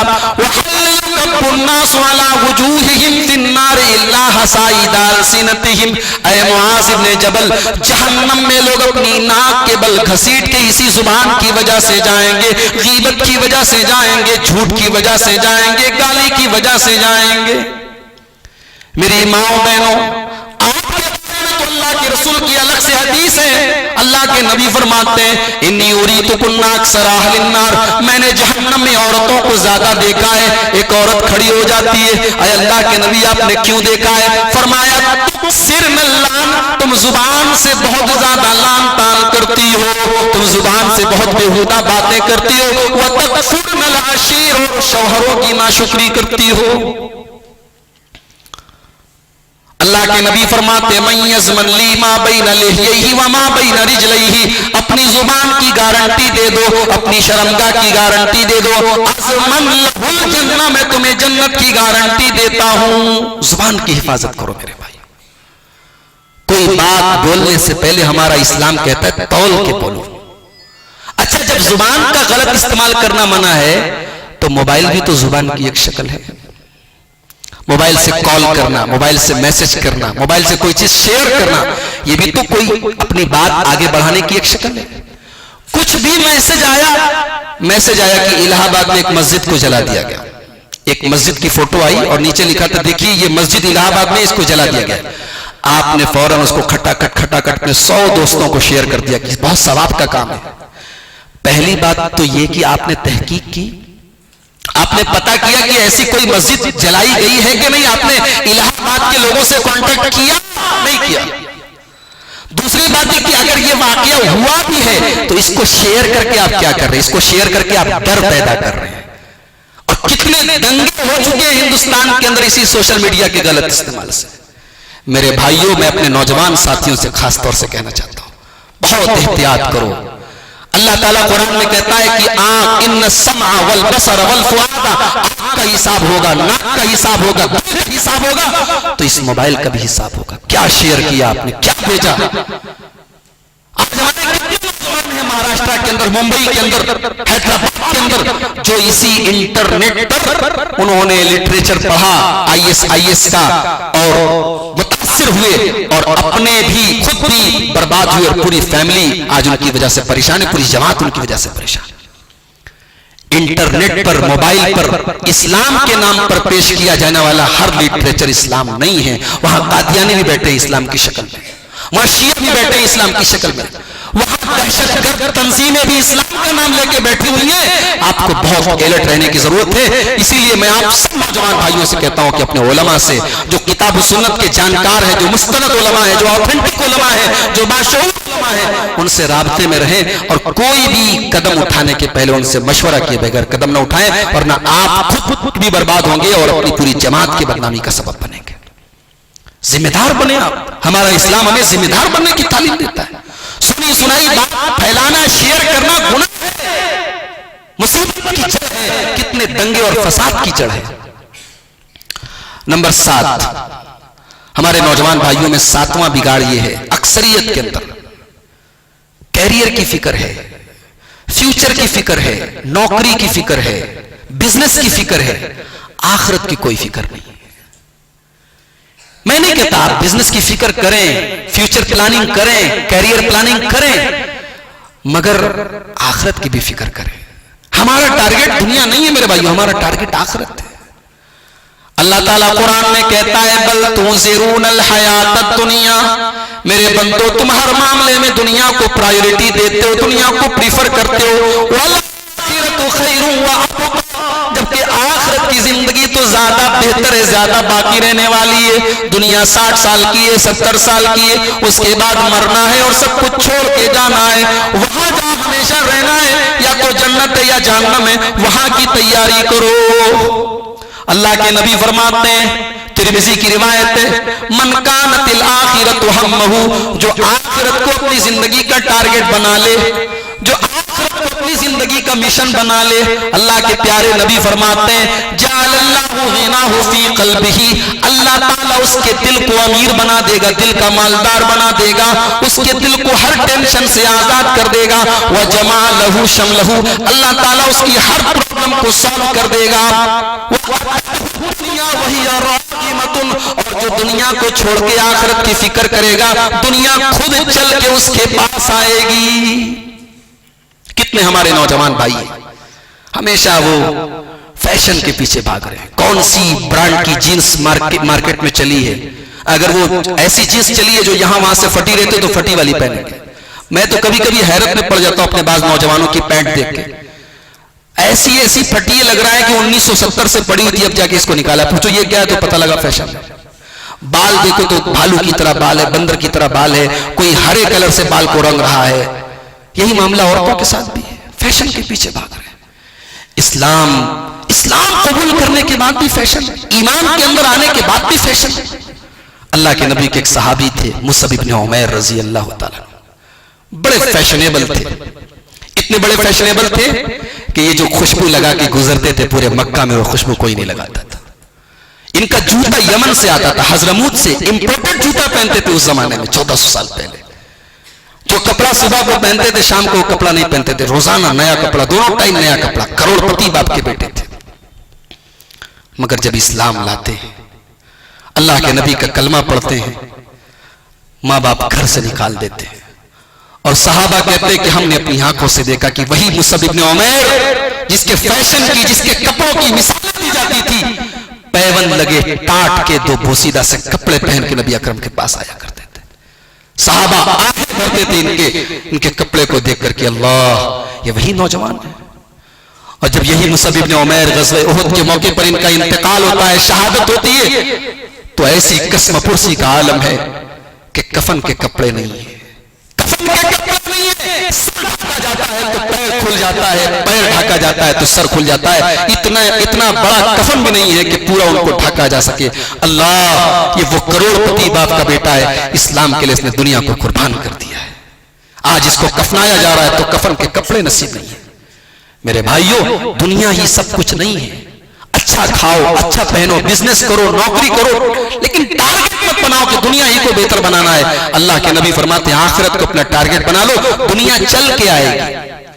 वमन कानति दुनिया हम्महु, और जो दुनिया को अपना टारगेट बना लेगा, जो दुनिया के पीछे भागेगा, अल्लाह के नबी फरमाते हैं अल्लाह ताला उसको और ज्यादा टेंशन में डाल देगा, वो दुनिया ही की टेंशन में पड़ा रहेगा।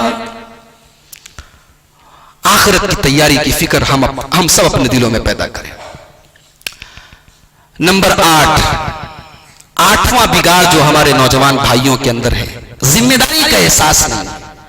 बाप को एहसास नहीं कि मैं बाप हूं, भाई को एहसास नहीं कि मैं छोटी बहन का भाई हूं, मां को एहसास नहीं कि मैं जवान बेटी की मां हूं। हर शख्स अपनी जिम्मेदारी को महसूस करे। अल्लाह के नबी फरमाते कुल्लुकुम राइन व कुल्लुकुम मसऊलुन अन रईयतिही, तुम सब जिम्मेदार हो और तुम्हारी जिम्मेदारी के बारे में कयामत के दिन पूछा जाएगा। बेटा बिगड़ रहा है, बाप से पूछा जाएगा। छोटा भाई गलत रास्ते पे जा रहा है, बड़ा भाई जिम्मेदार माना जाएगा। बच्चियां बिगड़ रही हैं, मां से पूछा जाएगा। हर इंसान अपनी जिम्मेदारी को महसूस करे, हमारे नौजवान भी अपनी जिम्मेदारी को महसूस करें। इंशाअल्लाह मुआशरे की इस्लाह का काम आगे बढ़ेगा। नंबर 9, नौजवानों के अंदर पाया जाने वाला 9वां बिगाड़ मेरे भाइयों ये है, नाच गाने और म्यूजिक का शौक। हमारे पास नौजवानों को देखो, जहां देखो तो कानों में ईयरफोन लगाए, बाइक चला रहे ईयरफोन लगाए, कार चला रहे ईयरफोन लगाए, सिस्टम पे बैठे ईयरफोन लगाए, ट्रेन में सफर कर ईयरफोन लगाए, एयरपोर्ट पर है ईयरफोन लगाए, हर जगह ईयरफोन लगाए, हेडफोन लगाए, गाने सुन रहे, म्यूजिक सुन रहे। और कभी पूछो कि जनाब तुम इतना गाना क्यों सुनते हो, तो कहते हैं हमको सुकून मिलता है। अल्लाह हमें ऐसा दिल न दे जिसे म्यूजिक से सुकून मिले। एक ईमान वाले के दिल को सुकून मिलता है कुरान से, अल्लाह के जिक्र से। अला बिज़िक्रिल्लाहि तत्मइन्नुल कुलूब, ईमान वालों के दिलों को अल्लाह के जिक्र से सुकून मिलता है। अल्लाह के प्यारे नबी फरमाते, इब्ने माजा किताबुल फितन की रिवायत है, लयशरबन्ना नासुम मिन उम्मतिल खम्रा, मेरी उम्मत के ऊपर एक ऐसा जमाना आएगा, मेरी उम्मत के लोग शराब पिएंगे, युसम्मूनहा बिगैर इस्मिहा, नाम बदलेंगे, विस्की नाम रख दिया जाएगा, रम नाम रख दिया जाएगा, बियर नाम रख दिया जाएगा, नाम बदल बदल के लोग शराब पिएंगे। यूज़फ़ वाला रूसिहिम बिल माज़िफ़, उनके सरों के ऊपर नाच गाने के आलात बजाए जाएंगे। क्या मिसाल दी अल्लाह के नबी ने, सरों के ऊपर। आज इस हदीस को सामने रखो और हेडफोन को देख लो, ईयरफोन को देख लो, तो ऐसा लगता है कि अल्लाह के रसूल ने हेडफोन ही के बारे में यह हदीस कही थी। युज़फ़ु अला रूसिहिम बिल माज़िफ़, उनके सरों के ऊपर म्यूजिक इंस्ट्रूमेंट्स बजाए जाएंगे, नाच गाने की चीजें बजाई जाएंगी। अल्लाह के नबी फरमाते हैं अल्लाह ताला ऐसे लोगों को सूअर और बंदर बना देगा, सूअर और बंदर बना देगा। बाज़ उलमा ने कहा कि या तो हकीकत में सूअर और बंदर बना देगा, या सूअर और बंदर के जैसा मिजाज बना देगा। सूअर इंतहाई बेहया जानवर होता है, तमाम जानवरों में ये इकलौता जानवर है जो अपनी सगी मां के साथ बदकारी करता है। आज इंसानियत कहां जा रही है? आप मीडिया की खबरें देखें, न्यूज की खबरें देखें, 3-3 साल की बच्चियों के साथ बदकारियां हो रही, 70-70 साल की बूढ़ी औरतों के साथ रेप के वाकयात हो रहे हैं। इंसान इतना गिर गया है, इंसान सूअर के जैसी ज़हनियत वाला हो गया, इंसान बंदर के जैसा बेहया हो गया है। अल्लाह के नबी फरमाते जब ये ज़माना अल्लाह ताला यजअलु मिनहुमुल क़िरदत वल खनाज़ीर, इंसान को सूअर और बंदर बना देगा। अल्लाह हम सबकी हिफाजत फरमाए। और आखिरी चीज मेरे भाइयों, नंबर 10, हमारे नौजवानों के अंदर जो 10वीं चीज जो बहुत बड़ी और बहुत अहम चीज है, दयूसियत। दयूसियत का मतलब समझते हैं? हमारी फैमिली में, हमारे घर में, हमारे परिवार में गलत काम हो और हमारे माथे पर कोई बल ना पड़े, इसको कहते हैं दयूसियत। हमारी बीवी बेपर्दा घूमे, हमें कोई फर्क ना पड़े। हमारी बहन शरई इस्लामी शरई लिबास की मुखालफत करे, हमें पता है, लेकिन हमने कभी उसकी इस्लाह की कोशिश नहीं की। अल्लाह के प्यारे नबी फरमाते हैं, सुनने नसई की रिवायत है, सलासतुन ला यंजुरुल्लाहु इलैहिम यौमल क़ियामह, तीन इतने बदनसीब होंगे कि क़यामत के दिन अल्लाह ताला उनको देखेगा भी नहीं। माफ करना, उनको नजात देना तो बड़ी दूर की बात है, तीन ऐसे बदनसीब होंगे अल्लाह देखेगा भी नहीं। कौन होंगे? नंबर एक, वालिदैहि, अपने माँ बाप को सताने वाला, अपने माँ बाप से रिश्ता काटने वाला, अपने माँ बाप का दिल दुखाने वाला।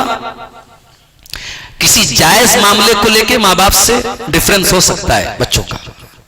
आपके माँ बाप की कोई गलत डिमांड है, आप उसकी मुखालफत कर सकते हैं। किसी जायज बात पर माँ बाप से इख्तिलाफ हो सकता है, लेकिन बिला वजह, बिला किसी शरई वजह के, बिला किसी हकीकी वजह के माँ बाप को तकलीफ पहुंचाना, उनसे रिश्ता तोड़ना बहुत बड़ा गुनाह है। अल्लाह के नबी फरमा रहे, क़यामत के दिन अल्लाह देखेगा भी नहीं। वल मरअतुल मुतरज्जिला, और नंबर दो, वो औरत जो मर्दों के जैसी शक्ल सूरत बनाए, मर्दों के जैसे कपड़े पहने, मर्दों के जैसा चाल चलन इख्तियार करे। मर्द औरत के जैसा कपड़ा पहने, औरत मर्द के जैसा कपड़ा पहने, दोनों पर लानत भेजी गई है।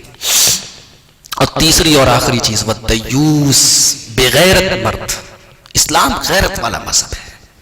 इस्लाम इसकी तालीम नहीं देता है कि बाप के सामने उसकी बेटी बेहुदा कपड़े में निकले और बाप सेल्फी ले और उसको मीडिया में डाले कि देखो मेरी बेटी कितनी फैशनेबल है। ये आजकल के नाम निहाद मुसलमान फिल्मी एक्टर कर सकते हैं। इस्लाम इसकी तालीम नहीं देता। इस्लाम गैरत वाला मजहब है। इस्लामी गैरत के खिलाफ है कि शौहर अपनी बीवी को मेकअप कराए, सजाए धजाए और अपने दोस्तों के सामने पेश करे और पूछे कि देखो तुम्हारी भाभी कैसी लग रही है। इस्लामी गैरत नहीं है मेरे भाई, इस्लाम गैरत का मजहब है। मेरी बीवी है, इसके ऊपर मेरा हक है। मेरी बहन है, वो बेहयाई का काम कर रही नहीं, मैं बहन से नहीं कह सकता, मां से कहूंगा, बाप से कहूंगा। एक भाई की गैरत कैसे कवर करती है, लेकिन आज कितने बेगैरत भाई हैं। बहन बाकायदा टाइट जींस की पैंट और टी शर्ट पहन के कॉलेज जाती है, भाई ड्रॉप करने जा रहा है, भाई रिसीव करने जा रहा है। आम है, चलता है मौलवी साहब, समाने का चलन है। इन्नल्लज़ीना युहिब्बूना अन तशीअल फाहिशतु फिल्लज़ीना आमनू लहुम अज़ाबुन अलीमुन फिद दुनिया वल आखिरा। ईमान वालों के बीच में बेहयाई को फैलाने वाले सुन ले कान खोल के, दुनिया में भी अजाब होगा, आखिरत में भी अजाब होगा। तो मेरे भाइयों, बड़ी तवील गुफ्तगू होगी न चाहते हुए भी। ये 10 अहम बातें थी जो नौजवानों के ताल्लुक से थी। इसमें बहुत सारी बातें हमारी ख़वातीन के ताल्लुक से भी थी। अल्लाह से दुआ करें, अल्लाह हम सबको, हमारे नौजवानों को खास तौर से इन 10 बुराइयों से बचने की तौफीक अता फरमाए। अल्लाह ताला हमें अपने अकीदे और ईमान की हिफाजत की तौफीक दे। अल्लाह हमें नमाज का पाबंद बनाए। अल्लाह हमें अपने अखलाक पर तवज्जो देने की तौफीक दे। रब्बुल आलमीन, तो हमें हर किस्म के नशे से हमें हमारी हिफाजत फरमा, जिनाकारी के तमाम रास्तों से हमारी हिफाजत फरमा। और ऐ अल्लाह, हम तुझसे ये भी दुआ करते हैं कि तू हमें अपनी जुबान की हिफाजत करने की तौफीक दे। ऐ अल्लाह, हम इतने दुनियादार न बन जाएं कि आखिरत को भूल जाएं। रब्बना आतिना फिद दुनिया हसना व फिल आखिरति हसना। ऐ अल्लाह, हमारी दुनिया और आखिरत दोनों को तू संवार दे। और ऐ अल्लाह, हम में से जितने लोग हैं, घरों के गार्जियन हैं, बड़ा भाई है, माँ है, बड़ी बहन है, हर शख्स को अपनी अपनी जिम्मेदारी को निभाने और उसे अदा करने की तौफीक अता फरमा। ऐ अल्लाह, हमारे नौजवानों को कुरान के जरिए, जिक्र इलाही के जरिए सुकून हासिल करने की तौफीक दे। ऐ अल्लाह, हमें इस्लामी गैरत वाला बना दे, हमें बेगैरत न बना, हमें दयूस न बना, हमारी गैरत को जिंदा कर दे। हमारी माँ बहनों को इस्लामी शर्म हया का पैकर बना दे। हमारी माँ बहनों को हजरत आयशा, हजरत फातिमा, हजरत खदीजा के किरदार पर चलने की तौफीक अता फरमा। ऐ अल्लाह, इस मुल्क के माहौल को खराब करने की भी कोशिशें हो रही हैं। इस मुल्क में हम मुसलमानों का जीना हराम करने की कोशिशें हो रही हैं। ऐ अल्लाह, हम बस तेरी बारगाह में शिकवा करते हैं। अल्लाह, हम कमजोर हैं, हम इन ताकतों का मुकाबला करने की सलाहियत अपने अंदर नहीं पाते हैं। अल्लाह, हम तुझसे दुआ करते हैं, तू हमारे जानो माल की हिफाजत फरमा, हमारी मस्जिदों की हिफाजत फरमा। ऐ अल्लाह, हम ये भी जानते हैं कि दुनिया कुछ भी कर दे, हमारी शरीयत खतरे में नहीं है, हमारा कुरान खतरे में नहीं है, हमारा इस्लाम खतरे में नहीं है, हम खतरे में पड़ सकते हैं लेकिन तेरा दीन महफूज है अल्लाह, तो हमारी भी हिफाजत फरमा। अल्लाह हमें तौफीक दे कि हम तेरी शरीयत और तेरे दीन पर अमल करके दुनिया को इस दीन की सही शक्ल हम दिखा सकें। अय अल्लाह हमारे नौजवानों को इस्लाम पर चलने वाला बना दे। अय अल्लाह हमारे नौजवानों को अपने उलमा से राब्ते में रहने वाला बना दे। अय अल्लाह इन्हें भटकने वाले भटकाने वाले लोगों से बचा के रखना। अय अल्लाह इस्लाम के नाम पर इस्लाम से दूर करने वाली हर तहरीक से और इंसान को खतरे में डालने वाली और इंसान को दुनिया और दीन के एतबार से नुकसान में डालने वाली हर तहरीक से, हर मोमेंट से, हर जमात से, हर तंजीम से हमारे नौजवानों की हिफाजत फरमा। अय अल्लाह इन्हें सही मसलक और सही मनहज पर कुरान और सुन्नत की शाहराह पर सिरात मुस्तकीम पर चलने की तौफीक अता फरमा। अय अल्लाह हम तुझसे ये भी दुआ करते हैं कि यहाँ पे जितने हम यहाँ आए हैं तेरे घर में बैठ के तेरे दीन की बातों को सुनने के लिए आए हैं, अय अल्लाह तो हमें इसी तरीके से जन्नतुल फिरदौस में भी जमा होने की तौफीक अता फरमा। अय अल्लाह हम सब के गुनाहों को माफ़ फरमा दे, हमें से जो बीमार है उनको शिफा दे दे, जो कर्जदार है उनके कर्जों की अदायगी को आसान कर दे, रोजी रोटी का मसला अगर किसी के साथ हो उसको आसान कर दे, हम सबको जायज़ और हलाल रोजी खाने और कमाने की तौफीक अता फरमा, हमारे कारोबार में बरकतें अता फरमा, हमारी ज़हनी जिस्मानी हर किस्म की तकलीफ को टेंशन को तू दूर फरमा दे, हमारे जायज़ मकासद को पूरा फरमा दे। अय अल्लाह हमें जब तक तो दुनिया में जिंदा रख, इस्लाम पर जिंदा रख और खात्मा हमारा ईमान पर हो। आमीन। रब्बना तक़ब्बल मिन्ना इन्नका अंतस समीउल अलीम व तुब अलैना इन्नका अंतत तव्वाबुर रहीम बिरहमतिका या अरहमर राहिमीन।